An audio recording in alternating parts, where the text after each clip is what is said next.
رحیم کل یہ گفتگو رہ گئی تھی کہ یہ اتصال سببی کی دو قسم کی تھی۔ ایک قسم یہ کہ حکم کا علت کے ساتھ اتصال، جیسے ملک کا شرع کے ساتھ، شرع کا ملک کے ساتھ اتصال۔ ظاہر سی بات ہے علت معلول کے ساتھ، معلول علت سے متصل ہے۔ علت معلول کے بغیر، معلول علت کے بغیر منفک نہیں ہو سکتا ہے۔ اس لیے یہاں پر طرفین سے استعارہ جائز ہے کہ چاہیں آپ علت کا استعارہ معلول کے لیے کر لیں یا معلول کا استعارہ علت کے لیے کر لیں۔ علت بول کر معلول، معلول بول کر کے علت مراد لے لیں۔ لہذا کسی شخص نے ان اشتریتوں کہا اور اس سے ملکتو مراد لیا، یعنی علت بول کر کے کیا مراد لیا؟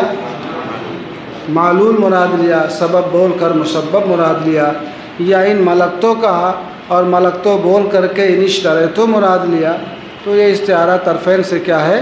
صحیح ہے۔ مگر استعارہ تو صحیح ہے، استعارہ کے صحیح ہونے میں کوئی کلام نہیں۔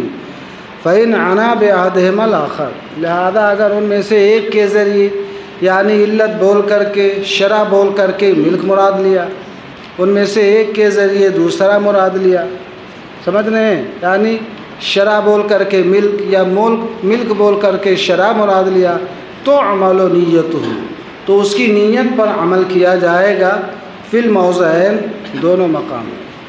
بات میں آگی، لیکن فیما فیہ تخفیف علیہ، لیکن جس مقام پر خود یہاں پر مراد لینے والے پر، نیت کرنے والے پر تخفیف ہو، اس کا اپنا فائدہ ہو، اس کا اپنا نفع ہو۔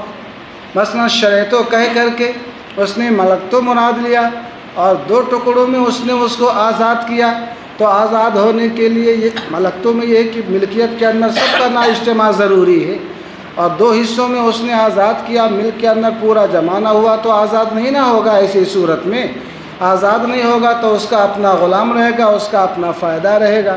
تو فرماتے ہیں جن صورتوں میں خود نیت کرنے والے کے اوپر تخفیف ہو، بعض میں آگی، یعنی اس کا اپنا ذاتی نفع ہو، فائدہ ہو، تو فرماتے ہیں لا یصدق فی القضاء، قاضی کے ہاں جب یہ مسئلہ پیش کیا جائے گا تو قاضی اس میں اس کی تصدیق نہ کرے گا۔ یہ اور بات ہے یصدق دیانتاً ما بینہ ما بین اللہ، اس کا یہ نیت کرنا کیا ہے؟ صحیح ہے، مگر قاضی جو ہے اس کی تصدیق نہ کرے گا، اس بنیاد پر کہ یہ متہم ہوگا کہ گویا وہ عتق سے بچنے کے لیے وہ اس طرح کے کیا کر رہا ہے؟ نیت کر رہا ہے۔ استعارہ تو صحیح ہے، صحیح ہونے میں کوئی کلام نہیں ہے، صرف یہاں پر جو تصدیق نہیں کی جا رہی ہے تہمت کی وجہ سے۔ اس سلسلے میں انہوں نے فرمایا کہ یہ ایسے ہی ہے جیسے کسی شخص نے کسی فقیہ سے کوئی استفتاء کیا، بات نہیں ذہن میں آ گئی، تو اب وہ فقیہ جو ہے اس استفتاء کا کیا ہے؟ جواب دے گا۔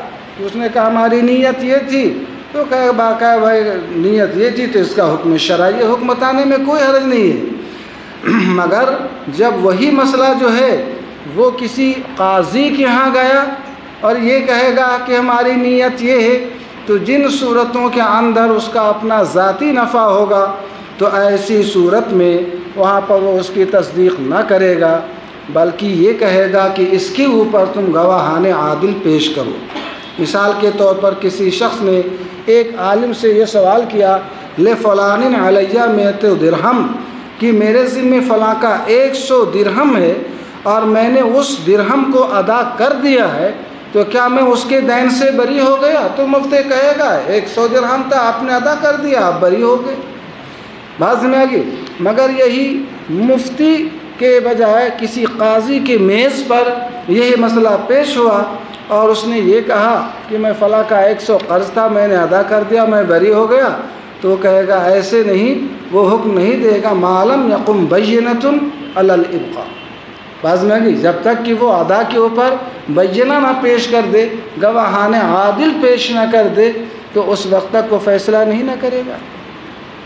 یہ معاملہ یہاں پر ہے۔ اب یہاں پر اتصال سببی کی ایک دوسری قسم پیش کرتے ہیں، اتصال الفرع بما هو سبب محض۔ فرع سے مراد یہاں پر ایک علت ہے، ایک معلول ہے، ایک سبب ہے، ایک مسبب ہے۔ فرع یعنی مسبب کا اتصال، فرع یعنی مسبب کا اتصال، جس سے یہاں حکم بھی آپ مراد لے سکتے ہیں۔ فرع، اس کو ذہن میں رکھیں، فرع یعنی مسبب یعنی حکم کا اتصال ایسی چیز سے جو چیز کیا ہو، سبب محض ہو۔ کیا ہو؟ یہاں انہوں نے محض کا لفظ لگا دیا، اصل میں سبب کا معنی ما یکون مفضیا الی الحکم، سبب اس کو بولتے ہیں جو کسی حکم کی طرف مفضی ہو، جو کسی حکم کی طرف واصل ہو، جس کے ذریعے کسی حکم تک رسائی ہو، جس کے ذریعے کسی حکم کا کیا ہو، حصول ہو۔ ولا یضاف الیہ وجوب الحکم ولا وجودہ، کیا مطلب؟ یعنی یہ سبب سے مراد جو مفضی الی الحکم تو ہے، مگر حکم کا وجوب یا حکم کا وجود جو ہے اس کی طرف مضاف نہیں ہوتا، یعنی اس کو موجب حکم یا موجد حکم نہیں کہا جاتا ہے۔ حکم کا وجوب اور حکم کا وجود اس کی طرف مضاف نہیں ہوتا ہے، تو سبب کا معنی کیا؟ ما یفضی الی الحکم ولا یفضی الیہ وجوب الحکم ولا وجوب، برخلاف علت کے کہ وہ ایجاب حکم کیا کرتی ہے، بعض میں کہ ایجاب حکم کیا کرتی ہے، مگر یہاں پر فرماتے ہیں کہ فرع کا اتصال ایسی چیز سے جو چیز سبب محض ہو۔ سبب محض کا معنی، سبب چونکہ دو معنوں میں نا، ایک سبب وہ ہے جو علت کے معنی میں ہو، اور ایک سبب وہ ہے جو حکم کی طرف مفضی تو ہے مگر اس حکم کے لیے وہ علت موضوعہ نہیں ہے۔ حکم کے لیے علتیں، ہاں، یعنی اس حکم کی وہ علت خاصہ نہیں ہے۔ بات سمجھ رہے ہیں کہ نہیں سمجھ رہے ہیں؟ اب آپ یہ بتائیں کہ زوال ملک رقبہ سے زوال ملک متعہ ہو جاتا ہے کہ نہیں ہو جاتا ہے؟ مگر آپ یہ بتائیں کہ کیا زوال ملک رقبہ کی وضع ہوئی ہے زوال ملک متعہ کے لیے؟ تو یہ ذہن میں رکھیں، جو حکم کی طرف تو مفضی ہو، مگر جس حکم کی طرف مفضی ہے اس حکم کا وجوب اور اس حکم کا وجود اس کی طرف کیا ہو، مضاف نہ ہو۔ تو فرع کا اتصال ایسی چیز سے جو چیز فرع کا سبب محض ہے، سبب محض کا مطلب لیس بعلت وضعت لہ، یعنی ایسی علت نہیں ہے جو علت اس فرع کے لیے کیا ہو، وہ وضع کی گئی۔ سمجھ رہے ہیں؟ تو اب معنی سبب محض کا کیا ہو گیا؟ اللہ یکون علتا موضوعتا للفرع اے للحکم، سبب محض سے یہ مراد ہو گیا کہ گویا وہ فرع کی یعنی حکم کی وہ علت موضوعہ نہیں کہ وہ حکم اس کی طرف کیا ہو، مضاف۔ کاتصال زوال ملک المتعہ، اتصال الفرع بما ہوا سبب محض نہ کہا تھا، فرماتے ہیں اتصال الفرع بما ہوا سبب محض کی مثال کاتصال زوال ملک المتعہ، جیسے زوال ملک متعہ کا اتصال الفاظ عتق کے ساتھ، کس کے ساتھ؟ تو اب زوال ملک متعہ کا اتصال یہ الفاظ عتق، جیسے آتقتو کہا یا حررتو کہا یا انت حرتن کہا، یہاں پر کیا ہے؟ اتصال الفرع، اتصال المسبب بما ہوا سبب محض اے لیس بعلت وضعت لہ۔ آپ غور کریں، حررتو آپ نے کہہ دیا، بات سمجھ رہے ہیں؟ یا کیا کہہ دیا؟ آتقتو کہہ دیا یا انت حرتن کہہ دیا، تو اس جب باندی سے کہا تو اس سے جیسے ہی ملک رقبہ زائل ہوگا، تو ملک رقبہ جب زائل ہو گیا تو ملک متعہ بھی اس کا جو اس پر حاصل تھا وہ زائل ہو گیا کہ نہیں زائل ہو گیا؟ اب آپ مجھ کو بتائیں کہ یہ انت حرتن یا حررتو کے یا آتقتو کے یہ الفاظ عتق جو ہیں یہ ملک متعہ کی طرف سبب مفضی تو بنے، مگر آپ یہ بتائیں کیا اس کی وضع ہوئی ہے زوال ملک متعہ کے لیے؟ اس کی وضع صرف اور صرف زوال ملک رقبہ کے لیے ہوئی ہے، اور جب زوال ملک رقبہ ہو گیا، جب پوری ذات سے ملکیت زائل ہو گئی، تو ایک جزء خاص سے انتفاع کی ملکیت بھی کیا ہوگی؟ وہ بھی ختم ہو گئی، اب اس سے وتی حلال نہیں نہ ہے۔ تو یہی لیسا بعلۃ وضعت لہ، آتقت، حررت، انت حرۃ، یہ الفاظ جو ہیں یہ علت موضوعہ نہیں ہیں کس چیز کی؟ زوال ملک متعہ کی۔ تو اتصال الفرع بما ہوا سبب محض، فرع کا اتصال ایسی چیز سے جو فرع کا صرف سبب ہے، کیا مطلب؟ یعنی اس فرع کی ایسی علت نہیں ہے جس علت کے لیے کیا کیا گیا ہو، وہ وضع کیا گیا ہو۔ جیسے کہ زوال ملک متعہ کا اتصال کس کے ساتھ؟ الفاظ عتق کے ساتھ، کیونکہ جب اپنی باندی سے انت حرتن یا حررت کے یا آتقت کے کہا تو ان الفاظ سے ملک متعہ زائل ہو جاتا ہے کہ اب وطی نکاح کے بغیر اس سے حلال نہیں ہے۔ یہ کیوں؟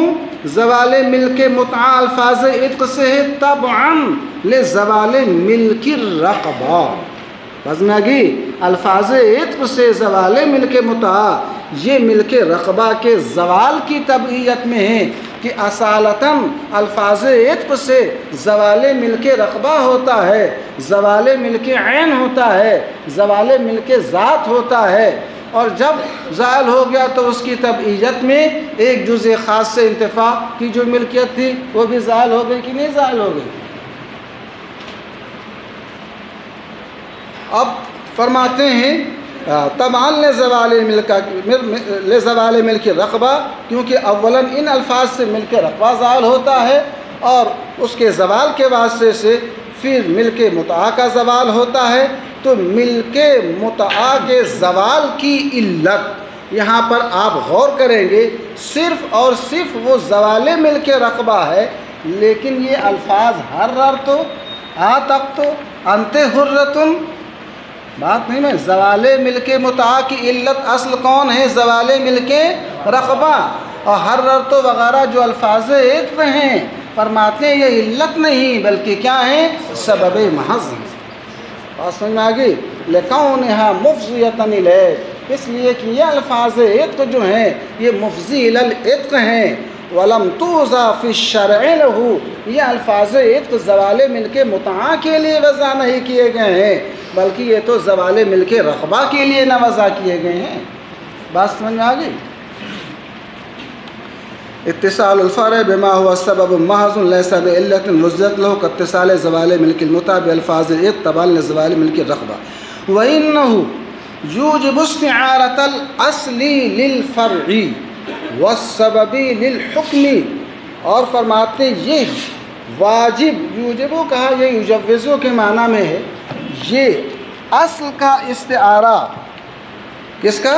اصل کا استعارہ فرع کے لیے اور سبب کا استعارہ حکم کے لیے کیا کرتا ہے؟ جائز رکھتا ہے۔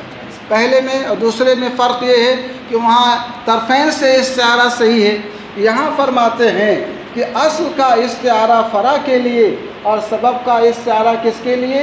حکم کے لیے جائز ہے۔ لہذا اپنی عورت سے کسی شخص نے یہ کہا انت حرتن، اور اس سے اس نے انت طالقن کا معنی مراد لیا۔ اپنی عورت سے کسی نے کیا کہا؟ انت حرتن، اور اس سے کون سا معنی مراد لیا؟ طلاق کا معنی مراد لیا۔ تو اب یہاں پر طلاق واقع ہو جائے گی، کیوں؟ اس لیے کہ انت حرتن، کیا چیز؟ انت حرتن سبب واصل، باز میں آگئی؟ گویا انت حرتن سے، الفاظ عتق سے، الفاظ تحریر سے ملک رقبہ جب زائل ہو، پوری ذات کی جب ملکیت زائل ہو جاتی ہے تو ظاہر سی بات ہے ملک متعہ سے جو حاصل تھا وہ بھی زائل ہوگا کہ نہیں زائل ہوگا؟ تو فرماتے ہیں اس لیے کہ انت حرتن یہ سبب واصل ہے، اور طلاق اس کی کیا ہے؟ فرع ہے اور حکم ہے۔ تو اب یہاں پر یہ جائز ہے کہ سبب کون؟ یعنی انت حرتن، اس کو ذکر کیا جائے اور اس سے کیا مراد لے لیا جائے؟ مسبب یعنی طلاق مراد لے لیا جائے، اس لیے کہ یہاں پر مسبب یعنی وقوع طلاق یہ محتاج ہے کس چیز کا؟ سبب کا، اور سبب یہاں پر کون ہے؟ وہی انت حرۃ۔ تو یہ فرماتے ہیں، اب فرماتے دونا عکس ہی، اس کے برعکس نہیں۔ کیا مطلب؟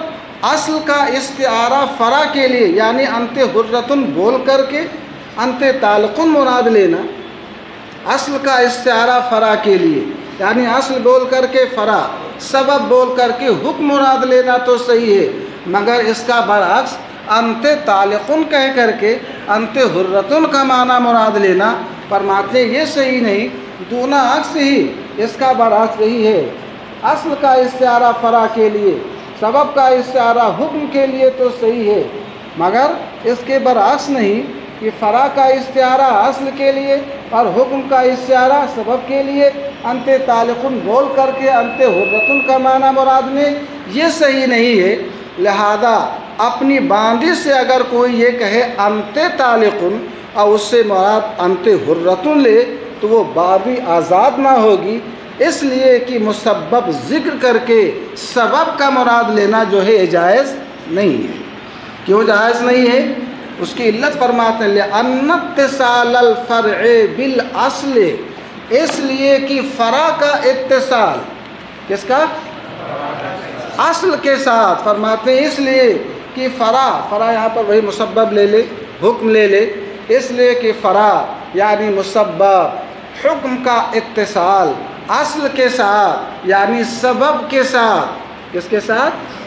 وہی انت حرۃ، فرع کا اتصال، مسبب کا اتصال، حکم کا اتصال اصل کے ساتھ یعنی سبب کے ساتھ، فی حق ارادت الاصل، اصل کے مراد لینے کے حق میں۔ کیا مطلب؟ یعنی فلاں بول کر کے آپ اصل مراد لیں، فرع کا اتصال اصل کے ساتھ، کیا مطلب؟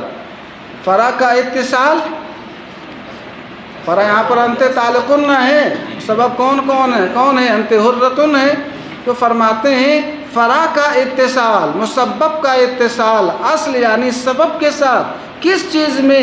اصل کے مراد لینے کے حق میں، یعنی انت طالق بول کر کے انت حرۃ کا معنی مراد لینا، فرع کا اتصال اصل کے ساتھ اصل کے مراد لینے کے حق میں، فی حکم العدم، یہ عدم کے حکم میں ہے۔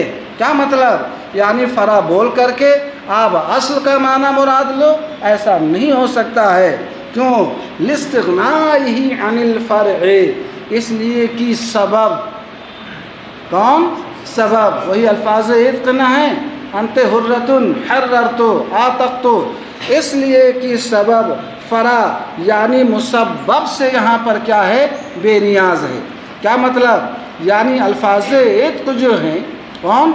الفاظ عتق چونکہ علت کس کی ہیں؟ زوال ملک رقبہ کی علت ہیں، بعض میں آگی تو یہ اس کے ساتھ ہوں گے، یہ اس سے منفک نہیں ہوں گے، بعض میں آگی، مگر جب یہ الفاظ عتق جو ہے وہ زوال ملک متعا کے لیے موضوع نہیں ہے، اس کی علت نہیں، اس کا معلول نہیں، بلکہ ایک محض سبب ہے جس کے ذریعے اس کا وصول ہو جایا کرتا ہے، تو فرماتے ہیں یہاں پر آپ دیکھیں اگرچہ فرع کا اتصال سبب کے ساتھ پایا جا رہا ہے، مگر اصل کے ارادے کے حق میں بالکل معدوم ہے، اس لیے کہ اصل کو آپ دیکھیں، یہ اصل اس سے کیا ہے؟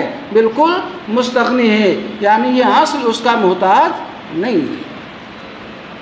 لاستغنائہ عنہ، اس لیے کہ سبب یہاں پر فرع سے مستغنی ہے، یعنی سبب اپنے حکم کے ثبوت کے لیے اس کا محتاج نہیں ہے، اپنے حکم کے ثبوت کے لیے اس کا محتاج نہیں ہے، اس لیے کہ یہاں پر سبب سے اصل سے حکم زوال ملک رقبہ کا ثبوت ہو جاتا ہے، اسی پر وہ تام ہو جاتا ہے۔ سمجھ رہے ہیں؟ کوئی ضروری ہے زوال ملک رقبہ کے لیے زوال ملک متاع؟ زوال ملک متاع کوئی ضروری ہے؟ بعض دن میں آگے وہ فرماتے ہیں یہ اس کی علت موضوعہ نہیں ہے۔ خلاصہ یہ نکلا کہ یہاں پر حکم کا، مسبب کا، فرع کا اتصال جو سبب کے ساتھ ہے وہ اس باب میں معدوم ہے کہ مسبب سے، کس سے؟ سبب سے، کیا کہتے ہیں، فرع نہ ہے، بتانا یہ ہے کہ یہاں پر مسبب کا، فرع کا، حکم کا اتصال سبب کے ساتھ یہ معدوم ہے اس باب میں کہ اس مسبب سے، اس فرع سے، اس حکم سے، اس طلاق سے سبب کا معنی مراد لیا جائے، اس لیے کہ یہاں پر ہم سبب کو دیکھتے ہیں تو وہ سبب فی نفس ہی مسبب سے کیا ہے؟ وہ غنی ہے۔ فرماتے ہیں لأن اتصال الفرع بالاصل فی حق الاصل فی حکم العدم، اس لیے کہ اصل کے ساتھ فرع کا اتصال اصل کے حق میں معرض عدم میں ہے، لاستغنائہ عن الفرع، اس لیے کہ اصل یہاں پر فرع سے کیا ہے؟ بالکل ہی بے نیاز ہے۔ وَهُوَ نَظِيرُ الْجُمْلَةِ النَّاقِصَةِ، فرماتے ہیں اتصال الفرع بالاصل یہ جملہ ناقصہ کی نظیر ہے، کس کی؟ اذا عطفت علی الکاملہ، جب کسی جملہ ناقصہ کا عطف کسی جملہ کاملہ پر کر دیا گیا۔ مثال کے طور پر کسی شخص نے یہ کہا کہ ہند طالق و زینب، ہند طالق و زینب، آپ مجھے بتائیں ہند طالق کے اوپر زینب کا عطف کر دیا گیا۔ زینب ایک جملہ ناقصہ ہے جو محتاج ہے اپنے اتمام میں کس چیز کا؟ ایک خبر کا محتاج ہے کہ نہیں محتاج ہے؟ اگر یہاں پر واو کے ذریعے عطف نہ کیا جاتا، خالی زینب کہا جاتا، یہ مرکب مفید رہتا، کسی معنی تام کا افادہ کرتا۔ تو فرماتے ہیں یہ اتصال الفرع بالاصل یہ جملہ ناقصہ کی نظیر ہے، جب جملہ ناقصہ کا عطف کسی جملہ کاملہ پر کر دیا جائے کہ توقف اول الکلام علی آخرہ ہند طالق و زینب، ہند طالق یہ اول کلام ہے اور زینب یہ آخر کلام ہے، یہ اول کلام موقوف ہے، یہ اول کلام موقوف ہے کس پر؟ علی آخرہ، آخر کلام کے اوپر، مگر کس لیے آخر کلام پر موقوف ہے؟ لصحتہ، آخر کلام کی صحت کے لیے کہ اگر اس کے اوپر عطف نہ کیا جائے تو یہ کلام صحیح ہو سکتا ہے۔ لہذا جب ہند طالق کہا اور ہند طالق کے بعد متکلم اب اس بات کا منتظر رہتا ہے کہ کیا اس کے اوپر اس کا عطف ہے یا نہیں، اگر عطف کر دیا گیا تب وہ کیا ہو جائے گا؟ کلام صحیح ہے، اور اگر عطف نہیں کیا گیا تو وہ کلام کیا کہلائے گا؟ لغو کہلائے گا، وہ کسی معنی تام کا افادہ کرے گا۔ فرماتے ہیں اول کلام آخر کلام پر موقوف ہے، لصحتہ، کس لیے موقوف ہے؟ آخر کلام کی صحت کے لیے کہ آخر کلام اس کے بغیر صحیح نہ ہو پائے گا، وافتقارہ الیہ، اور اول کلام جو آخر کلام پر موقوف ہے وہ اس لیے کہ آخر کلام اپنی صحت کے لیے وہ محتاج ہے، کس کی طرف محتاج ہے؟ وہ اول کلام کی طرف محتاج ہے۔ عمل اولو فتام فی نفسہ، لیکن اول کلام کو دیکھا جائے تو وہ فی نفسہ ہی کیا ہے؟ تام ہے، وہ اس کی طرف محتاج نہیں۔ اول کلام وہ فی نفسہ ہی کیا ہے؟ تام ہے۔ اب آپ دیکھیں یہاں پر افتقار ایک جانب سے پایا گیا، بات نہیں سنیں، آخر کلام تو اول کلام کا محتاج ہوا مگر اول کلام آخر کلام کا محتاج ہے۔ ایسے یہاں پر آپ دیکھیں گے جیسے یہاں پر افتقار ایک جانب سے ہے، احد الجانبین سے ہے، ایسے یہاں پر بھی افتقار کیا ہے؟ وہ احد الجانبین سے ہے، اس لیے کہ زوال الفاظ عطف کے ذریعے زوال ملک رقبہ کا معنی یہ فی نفس ہی کیا ہے؟ وہ تام ہے۔ اول یہ تام فی نفس ہی ہے، لاستغنائہ عنہ، کیوں؟ اس لیے کہ اول کلام جو ہے وہ مستغنی ہے، بے نیاز ہے، کس چیز سے؟ آخر کلام سے۔ اس سے بات ذہن میں آ گئی کہ یہاں پر اول کلام یعنی جو جملہ کاملہ ہے یہ آخر کلام پر موقوف ہوا، آخر کلام یعنی جملہ ناقصہ پر، مگر یہ توقف جو اول کلام کا آخر کلام پر ہے وہ اس لیے نہیں کہ اول کلام تام نہیں، بل لصحت ہی لصحت آخر کلام، بلکہ آخر کلام کے صحیح ہونے کے لیے وافتقار ہی لے، اور اس لیے کہ آخر کلام اپنی صحت کے اندر وہ اول کلام کی طرف محتاج ہے۔ تو آپ غور کریں کہ یہاں پر جس طریقے سے احتیاط ایک جانب سے ہے، احد الجانبین سے ہے، ایسے یہاں پر بھی وہ استعارہ ایک جانب سے ہے، وہ دونوں جانب سے نہیں۔ ہاں اگر وہ علت موضوعہ اس کی ہوتی جیسا کہ پہلی نوع کے اندر تھا، تو اب ایک کا اتصال دونوں کے دوسرے کے ساتھ وہ ایسا ہے کہ ایک دوسرے کے بغیر منفک ہو نہیں سکتے، اس لیے یہ جب پایا جائے گا تو وہ پایا جائے گا، وہ جب پایا جائے گا تو یہ پایا جائے گا۔ وہاں ایسا معاملہ ہے، وہاں لازم ملزوم کا معاملہ ہے، تلازم کا درجہ ہے، وہاں عدم انفکاک کا معاملہ ہے، تو اب یہ بول کر وہ بول کر یہ مراد لے سکتے ہیں۔ وہاں پر جانبین سے استعارہ صحیح ہے، مگر یہاں پر جانبین سے استعارہ صحیح نہیں ہے۔ مجاز کا حکم فرماتے وجود ما اریدہ بھی، مجاز کا حکم یہ ہے اس چیز کا وجود، اس چیز کا ثبوت، یعنی اس معنی کا ثبوت جو معنی اس سے مراد لیا گیا، وہ چاہے معنی خاص ہو، جیسے او لامستم النساء میں لامستم سے جماع کا ایک خاص نہ معنی مراد لیا گیا، او عامن، یا یہ کہ وہ معنی مراد جو لفظ مجاز سے مراد لیا گیا وہ عام ہو، کما ہوا حکم الحقیقہ، جیسا کہ یہی حقیقت کا بھی حکم ہے کہ حقیقت کا جو لفظ ہے اس سے جو معنی مراد لیا گیا ہے وہ معنی مراد خاص بھی ہو سکتا ہے اور کیا ہو سکتا ہے، وہ عام بھی ہو سکتا ہے۔ اسی لیے کس لیے کہ